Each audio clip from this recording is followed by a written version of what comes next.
Uma das mais incríveis profecias bíblicas trata da volta de Jesus a este mundo. Como se dará esse acontecimento fenomenal, maravilhoso? Quem verá a volta de Jesus? Quem estará presente? Você? Eu? Vamos analisar esse assunto com o Dr. Mauro Braga na classe bíblica de hoje. Uma família que morava no sertão do Brasil, no meio do mato, e resolveram passear em São Paulo, nunca tinham saído da sua cidade, caíram aqui em São Paulo e foram a um shopping center. Imagine, ficaram deslumbrados, né? Nunca tinham visto aquilo, nunca saíram do meio do mato e entraram num shopping center em São Paulo. Enquanto a mãe ficava olhando as vitrines, sem saber para onde olhar, admirando, e o pai também, a menina mais nova começou a caminhar pelo shopping, daqui a pouco ela veio chamando o pai em voz alta. Pai, vem aqui, vem ver a caixa mágica. E o pai disse, que caixa mágica? Pai, vem ver a caixa mágica, faz transformação. E puxou o pai pelo braço e parou, falou, olha pai, aqui essa caixa. A pessoa entra de um jeito, sai de outro. Fica olhando o pai. Aí ficaram parados assim, aí abriu a porta, entrou uma senhora idosa, fechou a porta, falou, olha pai. Aí ficaram olhando em cima, assim, tinha os números, né? 0, 1, 2, 3. Aí ela falou, o que será esse número, pai? Ele falou assim, não sei, deve ser os segundos, né? Aí depois 4, 3, 2, 1. Abriu a porta, saiu uma moça loira, bonita, de olhos azuis.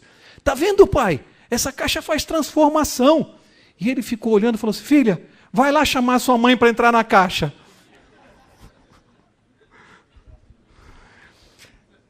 Vocês sabiam que por trás desta brincadeira, vocês sabiam que isso vai acontecer de verdade? Sabiam? Vamos ver na Bíblia se é verdade isso que eu falei ou não. Vamos ver? Abra lá sua Bíblia no livro de 1 Coríntios, capítulo 15. 1 Coríntios 15. E vamos ver a promessa de Deus para nós. E essa transformação será uma realidade na nossa vida. 1 Coríntios 15, verso 51, e diz assim, eis que vos digo um mistério, na verdade nem todos dormiremos, mas todos seremos, o que diz aí? Transformados, num momento, num abrir e fechar de olhos, ao soar a última trombeta, pois a trombeta soará, e os mortos ressurgirão incorruptíveis, e nós seremos transformados. Esta é uma promessa que está na Bíblia. E é o que nós vamos estudar essa noite. Quando isso acontecerá? A Bíblia está dizendo que num abrir e fechar de olhos, num piscar de olhos, nós seremos transformados e seremos levados para viver a eternidade ao lado de Deus. Sabe o que significa isso, gente? Significa que os salvos, os justos, passarão por esse processo de transformação. Se alguém, por acaso, tem uma deformidade física, se alguém ficou paraplégico por um acidente, se alguém perdeu a visão, se alguém tem uma doença grave, se alguém foi mutilado, a Bíblia está prometendo que nós seremos transformados e subiremos ao céu perfeitos. Que graça teria vivermos a eternidade ao lado de Deus, com as mesmas doenças, os mesmos problemas? Que graça teria? Imaginem essa mensagem para alguém que não tem uma saúde boa, que não tem uma boa visão, que não ouve, não fala, que é paraplégico. Imagine descobrir na palavra de Deus que isso aqui é uma promessa de Deus. Nós seremos transformados no milagre, como aquela caixa. É num abrir e fechar de olhos. Jesus prometeu isso. E Jesus nunca deixou de cumprir as promessas que ele faz. E vamos ver o que ele prometeu, que está diretamente ligado com isso. Vamos ver? Abra sua Bíblia no Evangelho de João, João capítulo 14, e vamos ver a promessa mais importante que Jesus nos fez antes de ser crucificado. Vejam a promessa que ele fez. Ele diz assim, João 14, Evangelho de João 14, verso 1, e diz assim, não se turbe o vosso coração, credes em Deus, crede também em mim. Na casa de meu pai há muitas moradas. Se não fosse assim, eu vou-lo teria dito. Vou preparar-vos lugar. E se eu for e vos preparar lugar, o que diz a sua Bíblia? Virei outra vez e vos levarei para mim mesmo, para que onde eu estou, estejais vós também. Vocês sabem quantas vezes na palavra de Deus existe a promessa de que Jesus vai voltar a este mundo? Quantas vezes isso está prometido? 2.500 vezes. Ele disse: virei outra vez. Voltarei a este mundo. E ele disse para fazer o quê? Ele disse que ele foi crucificado, ressuscitou, foi ao céu, e ele disse para fazer o quê aqui? Vou preparar-vos lugar. E eu vou voltar, e eu virei buscar você, para que onde eu moro, você more também comigo. Isso é uma promessa de Deus. E nós estamos aqui aguardando o cumprimento desta promessa, que, segundo as profecias, isso está próximo a acontecer. Jesus vai voltar e vem nos buscar. E vai nos tirar daqui. E nós vamos morar com Ele perfeitos, sãos, completamente perfeitos, como éramos no plano de Deus, na mente de Deus, antes do pecado. Pelo plano de Deus, ninguém viria ao mundo deformado, cego, paralítico. Isso é consequência do pecado, isso não tem nada a ver com Deus. Isso não é plano de Deus. Mas Deus promete dar àqueles que crerem nele um corpo perfeito, uma mente perfeita para viver a eternidade. Jesus prometeu isso. E nós vivemos aqui em função dessa promessa, porque ele vai cumprir, está próximo a cumprir. Existem dois eventos fundamentais na vida de Jesus que eu e você precisamos compreender pelo significado deles. Primeiro, a morte de Jesus na cruz. Um dos fatos mais importantes da história da humanidade, a morte de Jesus no Calvário. E o segundo fato mais importante da humanidade ainda não aconteceu. A volta de Jesus. Os dois fatos mais importantes da história do ser humano. O segundo ainda não se cumpriu. Vai lá no fim da Bíblia, antes de Apocalipse, livro de Judas. Antes de Apocalipse. Vou mostrar uma razão importantíssima, um fato que vai acontecer na volta de Jesus. Livro de Judas, verso 14. Judas 14, diz assim: concernente a estes, profetizou Enoque, o sétimo depois de Adão. Vede, o Senhor vem com milhares de seus santos. Para que Jesus vem? Para fazer, o que diz aí? Juízo contra todos. E para fazer, preste atenção, convictos todos os ímpios, acerca de todas as obras ímpias que impiamente praticaram e de todas as duras palavras que ímpios pecadores contra ele proferiram. Além de vir fazer justiça, o que mais Jesus vai fazer na sua segunda vinda neste mundo? Uma coisa fundamental. Convencer os ímpios, aqueles que não vão se salvar, convencê-los de que eles estavam errados. Vocês conseguem imaginar o que é isso? Porque hoje, enquanto nós pregamos o Evangelho aqui, tem gente que não aceita, discorda e não vai aceitar. O que a Bíblia está dizendo é que quando Jesus voltar, não vai haver mais dúvida, e as pessoas que não vão se salvar estarão convencidas de que estavam erradas. Deus vai revelar a sua justiça e vai convencer os pecadores do seu erro. Isso só vai acontecer, esse convencimento dos que não vão se salvar, só vai acontecer quando Jesus voltar. Significa que aqueles que vão se perder, perderão a eternidade. O pior de tudo para eles, o pior de tudo não é perder a eternidade só, é perder e descobrir que estavam errados. Já imaginaram? Já imaginaram? Jesus aparecer e eles descobrirem, ele existe mesmo, ele era quem ele dizia ser, ele era Deus, e eu não acreditei. Vai convencer os pecadores. Olha a importância da segunda vinda. Vejam a importância disso. Agora, a pergunta que nós deixamos para responder nesta aula. Como Jesus vai voltar? Porque para quem nunca estudou isso na Bíblia, e era o meu caso, a primeira vez que eu ouvi falar disso há 10 anos atrás, quando alguém me falou, Jesus vai voltar, na minha cabeça ficou uma confusão. Primeiro, eu nunca tinha ouvido isso. Segundo, eu pensei, mas como vai voltar? Vai aparecer na Praça da Sé? Vai aparecer nos Estados Unidos? Ele vai voltar a pregar? Ele vai ser crucificado de novo? Como é que é isso? Jesus vai voltar? Como vai ser isso? E a Bíblia vai mostrar para nós essa noite como vai ser isso. Como isso vai acontecer. Acompanhem comigo. Antes de acompanharem, teoria do arrebatamento secreto. O que vem a ser a teoria do arrebatamento secreto? O que vem a ser essa doutrina? Eles dizem assim, Jesus vai voltar, mas a volta dele será secreta.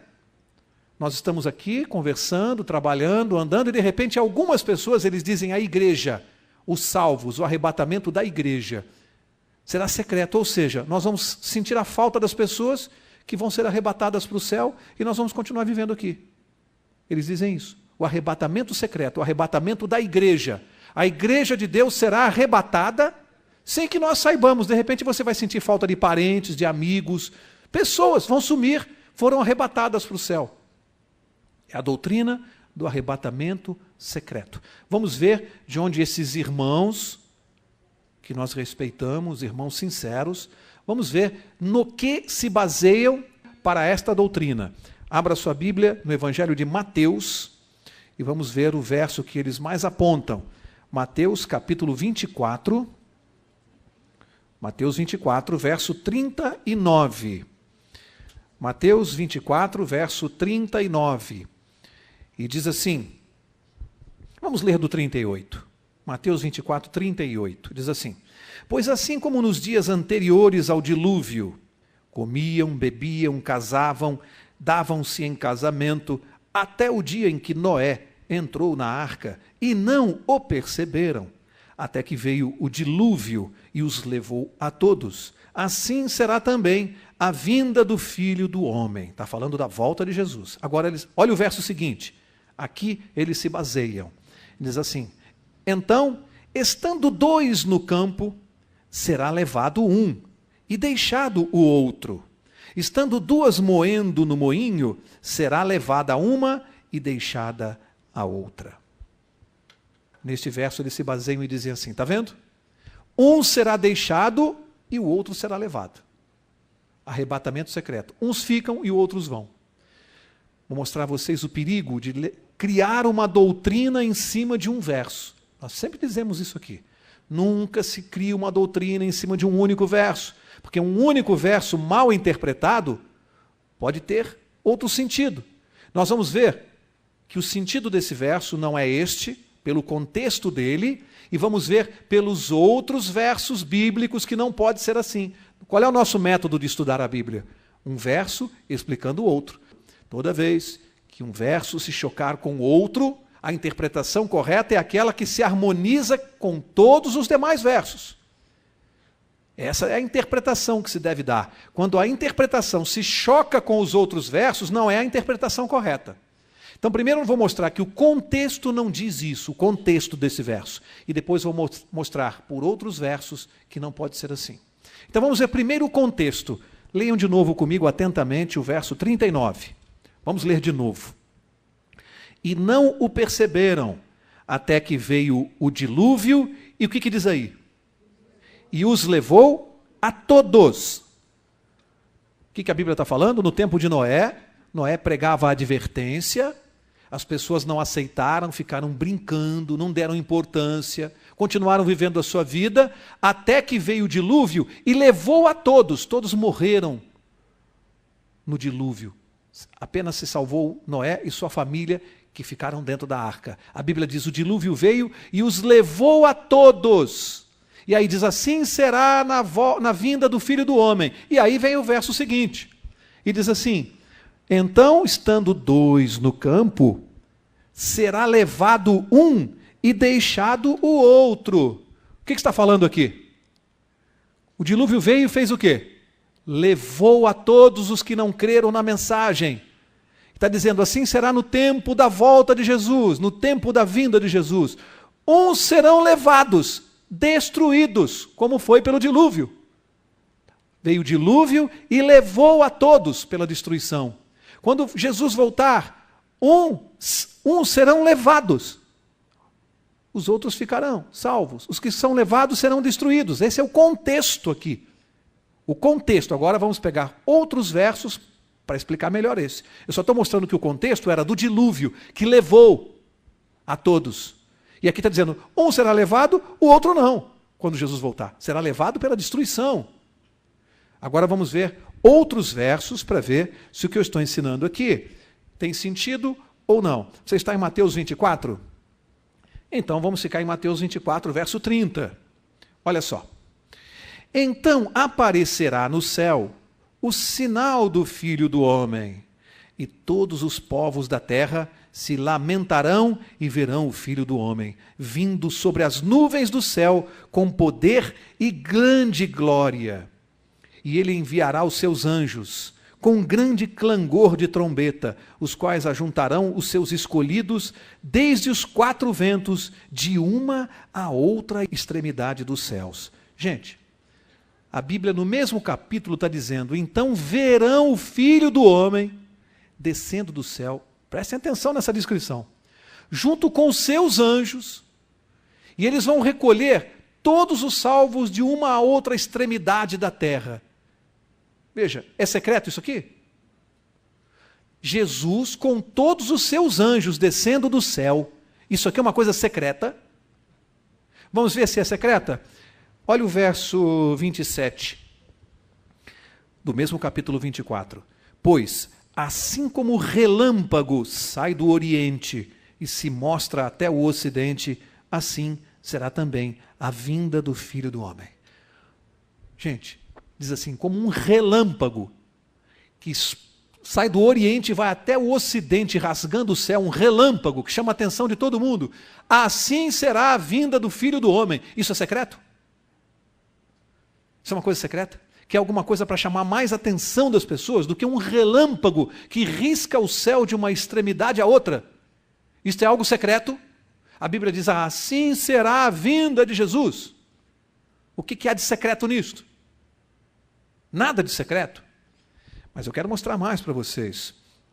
Avança um capítulo, Mateus 25 agora. Mateus 25, eu vou mostrar o verso 31. Diz assim, quando o Filho do Homem vier, olha aí, falando da volta de Jesus, em sua glória, e todos os santos anjos com ele, então se assentará no trono da sua glória.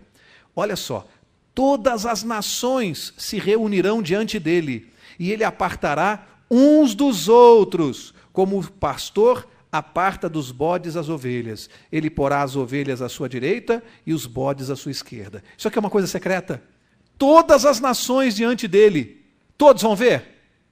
Todos vão ver? Todas as nações, diz a Bíblia.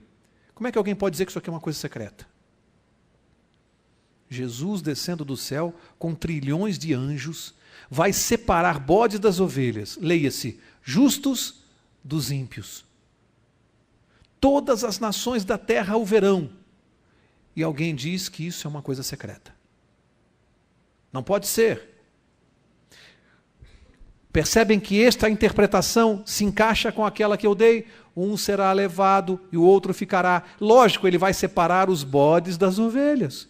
O dilúvio não levou, não destruiu. Aqui vai haver separação. Vamos ver se vai haver a destruição que eu me referi? Vai lá. 1 Tessalonicenses, ou 2 melhor.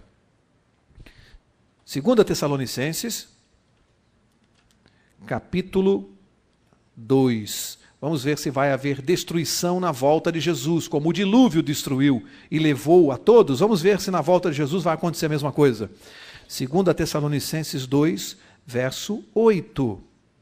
E diz aí, e então será revelado o iníquo, a quem o Senhor desfará pelo sopro da sua boca e aniquilará pelo quê? Pelo esplendor da sua vinda. Entenderam?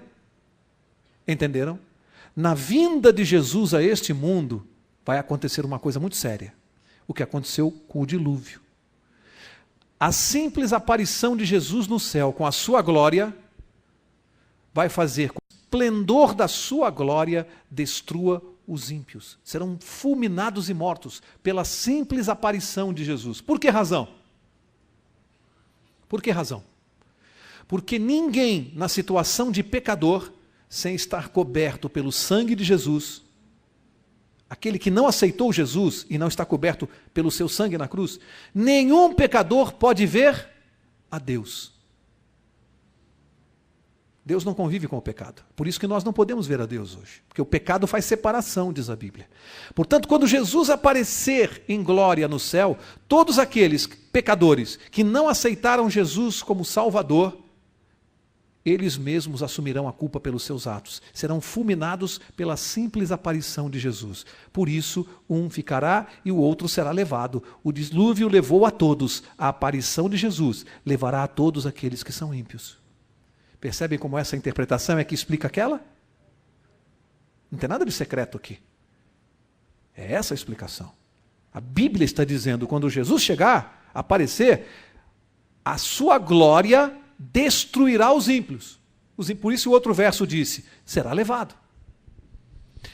Agora, vou mostrar mais um verso, eu deixei esse por último, porque esse encerra o assunto. Apocalipse capítulo 1. E aqui então, se alguém poderia ainda ter algum tipo de dúvida, agora não terá mais. Apocalipse capítulo 1, por isso que eu sempre digo que um verso tem que explicar o outro. Apocalipse 1, verso 7. Olha o que está escrito aqui. Vede, ele vem com as nuvens, e todo olho o verá, até mesmo os que o trespassaram. E todas as tribos da terra se lamentarão sobre ele. Todo olho o verá. É secreto isso aqui? Todo olho o verá. Para vocês terem uma ideia do que esse verso está dizendo, pensem um pouquinho comigo. Todo olho o verá. Nós estamos aqui agora em São Paulo e aqui é noite. Nós estamos vendo a lua. Agora em São Paulo eu não posso ver o sol. Lá no Japão, quem está no Japão agora está vendo o sol e não vê a lua. Portanto, há coisas no universo que eu hoje aqui não posso ver. Eu não vejo o sol nesse momento.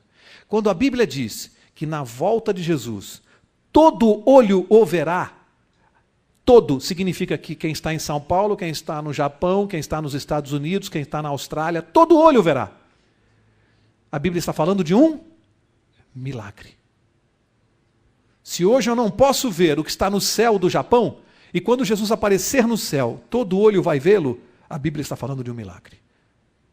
Em qualquer ponto do universo, todo olho o verá. E, gente, tem pessoas que conseguem dizer que isso vai ser secreto. O que faz com esses versos aqui? Joga fora? Viram o perigo de criar doutrina num verso isolado? Primeiro que aquele verso não diz que é secreto. Aquilo é uma interpretação deles. Eles estão presumindo que seja. Mas quando você cruza com outros versos, quando diz que todo olho verá, não pode ser secreto. Vejam o perigo de criar doutrina num único verso.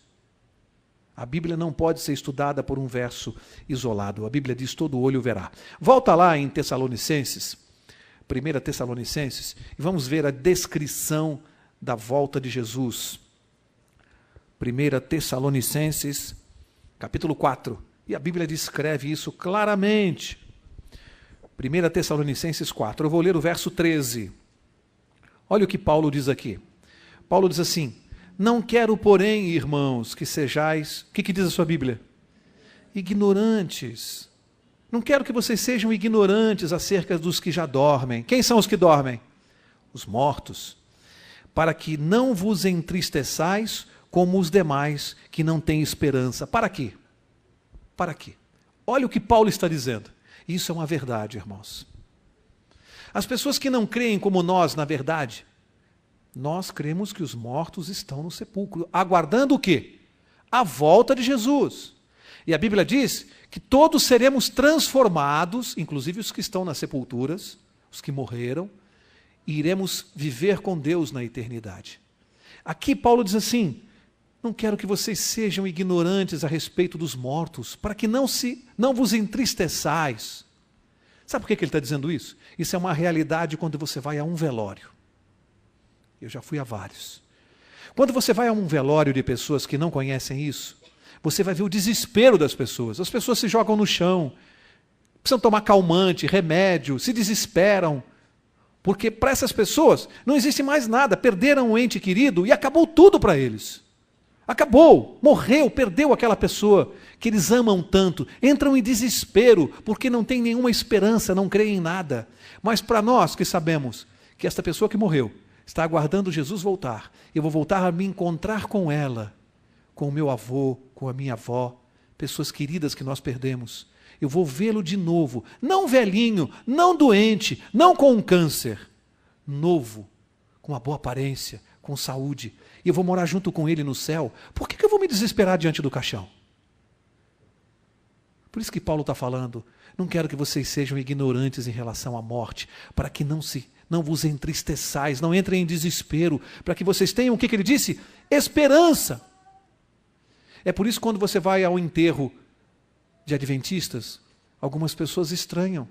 A calma, a paz, a tranquilidade. Choramos sim, como não? Alguém não vai chorar a perda de um parente, de um pai, de uma mãe? Nós choramos, mas não há desespero. Ninguém desesperado, ninguém se jogando no chão. Eu nunca vi. Porque os adventistas estão diante do caixão, sofrendo, mas olhando um para o outro e dizendo assim: logo, logo eu vou te ver de novo. Por isso que Paulo está dizendo: não se desesperem, tenham esperança. Como é bom viver assim, crer no nosso Deus e não vivermos desesperados como as pessoas aí fora que não têm luz, não têm a verdade. Se desesperam diante da morte. Para nós, a morte não é o fim de tudo. A morte é o começo da eternidade. Porque eu creio nas promessas de Jesus. Eu vi a minha avó morrer, vi meu avô morrer. Olhei para eles e disse: até logo. Até daqui a pouco. Esse é o nosso Jesus. Garante isso para nós. Ele prometeu e eu confio nele. Por isso Paulo falou: não se desesperem, não hajam como aqueles que não têm esperança. E qual é a esperança? Qual é a esperança que ele quer nos dar? Agora ele vai falar. Olha só, para quem quiser ler, verso 14, ele diz assim: cremos que Jesus morreu e o que aconteceu com ele? E ressurgiu. Ele não ressurgiu? Ele não voltou? Paulo está dizendo. Por que você está desesperado? Ele morreu, mas ele ressuscitou. E aí Paulo diz assim, ó: assim também cremos que aos que dormem em Jesus, Deus os tornará a trazer com ele. Entenderam?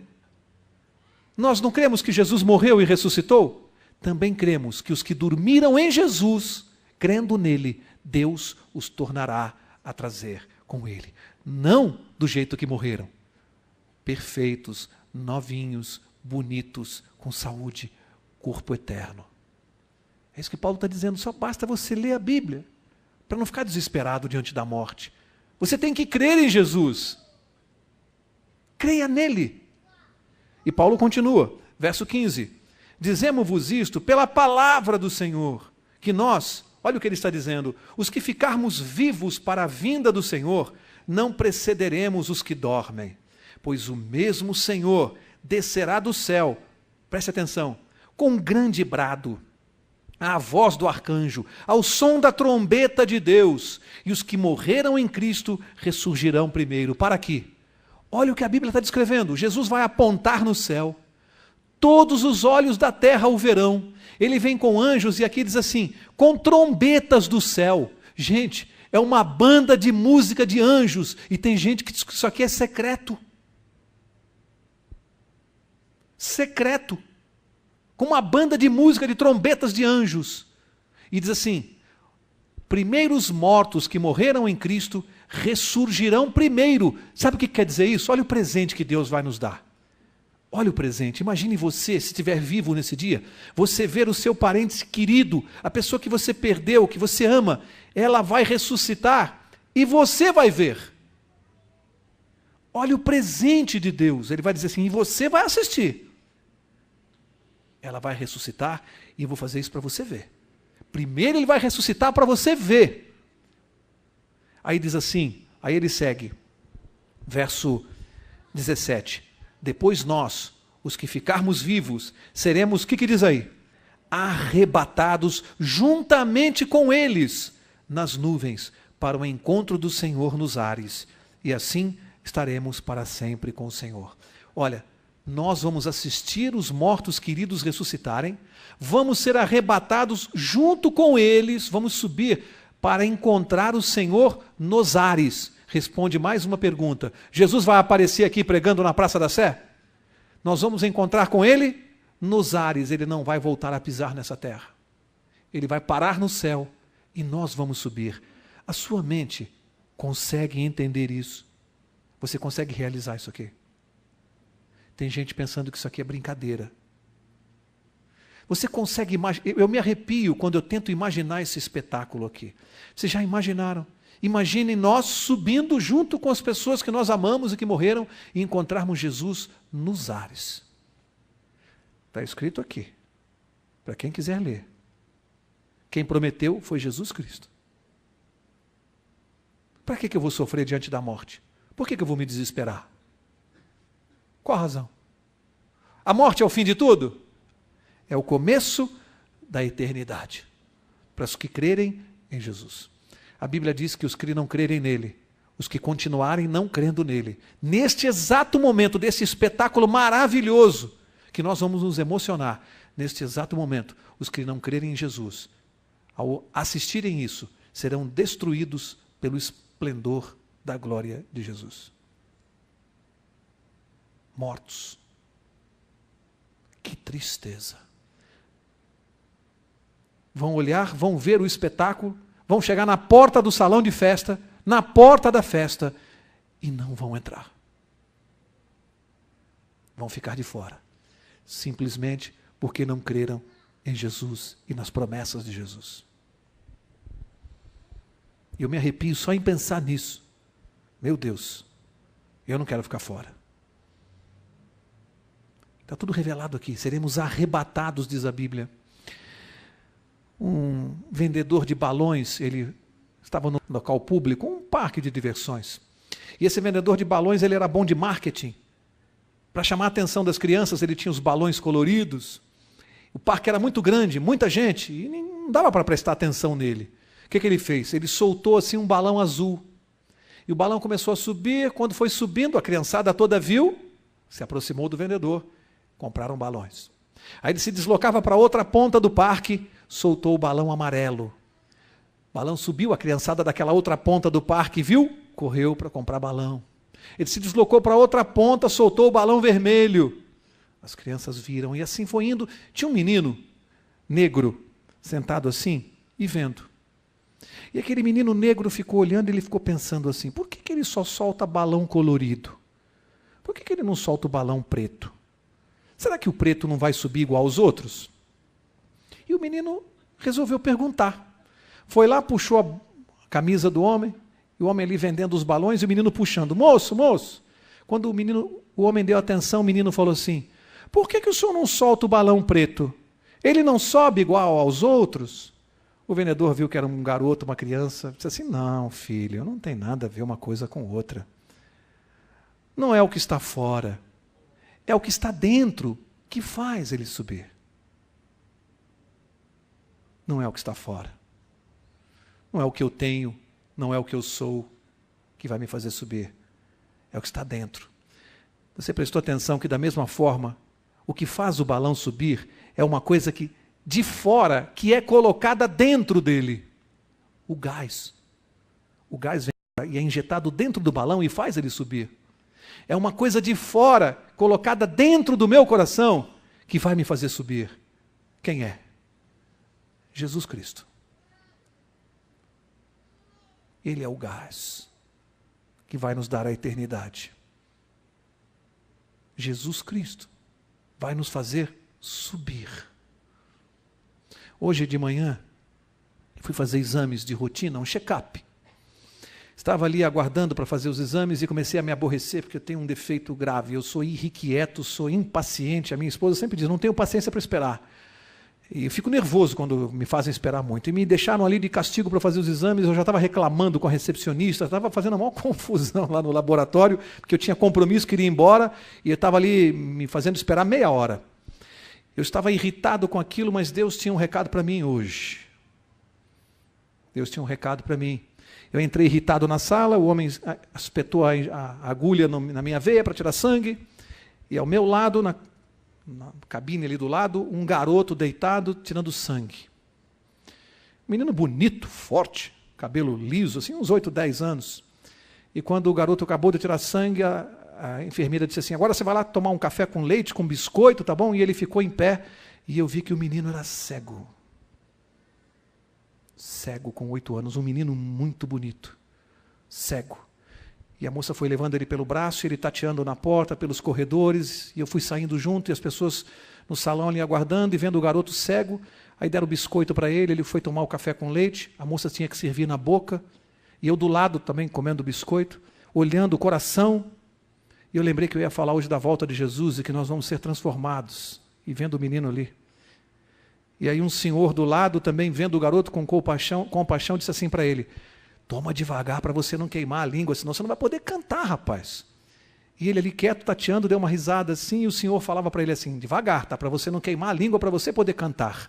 E o menino falou assim, quem é? E o senhor falou assim, Aparício. Quem é? Ele falou, eu sou o Aparício. E ele ficou quieto, continuou comendo o biscoito. Quando a moça que o acompanhava foi levando ele para a porta para sair, ele falou bem alto assim no salão, tchau, Aparício. Que recado de Deus para mim, impaciente, nervoso, irritado. E do meu lado, um garoto cego, com 8 anos. Eu saí do hospital tão feliz da vida, tão alegre, agradecendo a Deus. Eu tive vontade de voltar a sentar ali e disse, posso ficar mais 3 horas aqui para fazer exame. O que é esse meu problema perto do menino? Mas como foi bom olhar para aquele garoto, olhar para ele e dizer assim, espera mais um pouquinho só. Jesus já vai resolver o seu problema. Só um pouquinho. Já você vai correr no céu. Espera só um pouquinho. Como é bom acreditar no que está escrito aqui. E saber que o nosso Deus tem solução para tudo. A cegueira nunca foi plano dele. Um rapaz havia brigado com seu pai. Fugiu de casa, sumiu depois dessa briga, uma briga séria com seu pai. Ficou 3 anos afastado da família, sem falar com o pai nem com a mãe. E um dia a saudade começou a bater, o coração ficou apertado, e ele escreveu para a mãe dizendo, mãe, esse fim de semana eu vou tomar o trem que passa aí na frente de casa. E ele escreveu assim, se o papai quiser me receber, pendura alguma coisa branca na janela, um lenço, alguma coisa, para quando eu passar no trem, saber se ele vai querer me receber. E naquele dia combinado, no domingo, ele pegou o trem e foi. Mas ele estava irrequieto na viagem, ansioso, não sabia qual seria a resposta da carta. E estava tão ansioso que do lado dele um passageiro percebeu que ele estava muito nervoso e disse assim, algum problema? E ele contou a história. E disse, eu não sei se meu pai vai querer me aceitar de volta, se ele vai me receber. E foi se aproximando, aí quando chegou na reta que vinha a curva, ele falou assim para o homem, eu estou tão nervoso que eu não tenho coragem de olhar pela janela. Depois da curva, vem a casa dos meus pais. Olha para mim, porque eu não consigo olhar. E ficou em pé andando pelo corredor do trem. E aquele homem ficou olhando pela janela e o rapaz em pé ali, nervoso, ansioso. Quando o trem saiu da curva, o homem falou assim, vem aqui, corre aqui, vem ver. Corre, vem aqui.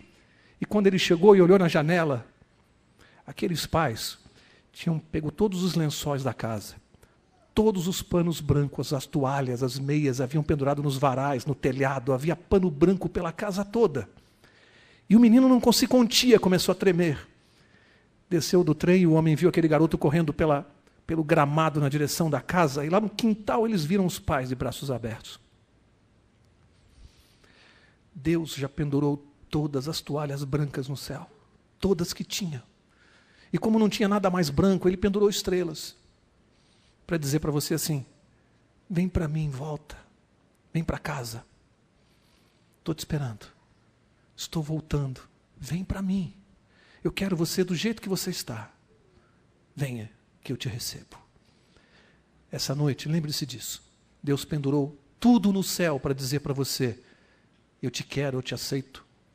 Vem para mim. Que Deus te abençoe. Que você não se esqueça que o nosso Deus está voltando para fazer justiça e para nos levar para morar com Ele. Que Deus te abençoe.